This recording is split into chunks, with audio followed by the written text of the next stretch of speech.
1325 ईस्वी दिल्ली सल्तनत की गद्दी पर बैठा एक ऐसा सुल्तान जिसके फैसले आज भी इतिहास के सबसे रहस्यमयी फैसलों में गिने जाते हैं। नाम था मोहम्मद बिन तुगलक। वो सिर्फ तलवार से नहीं, अपने दिमाग से इतिहास बदलना चाहता था। लेकिन उसकी कई योजनाएं इतनी असाधारण थीं कि लोगों ने उन्हें पागलपन तक कह दिया।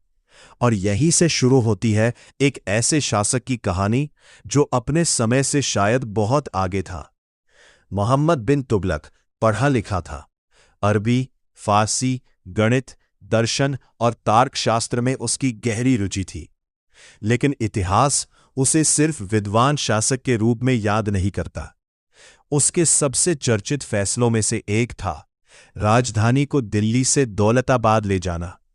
सुल्तान का मानना था कि दौलताबाद सल्तनत के केंद्र में है, जहां से पूरे राज्य पर बेहतर नियंत्रण रखा जा सकता है।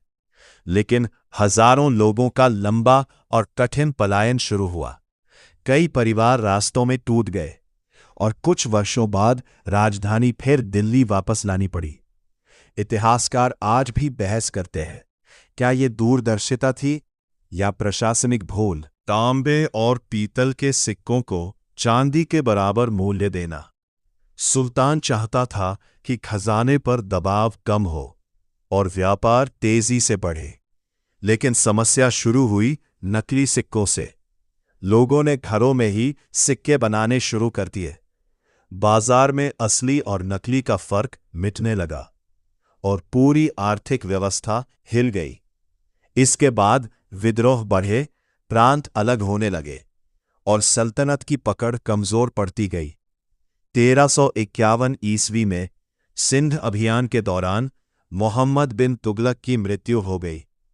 उसके बाद भी एक सवाल इतिहास के गलियारों में गूंजता रहा, क्या मोहम्मद बिन तुगलक एक असफल शासक था या ऐसा व्यक्ति जिसे उसका समय समझ ही नहीं पाया?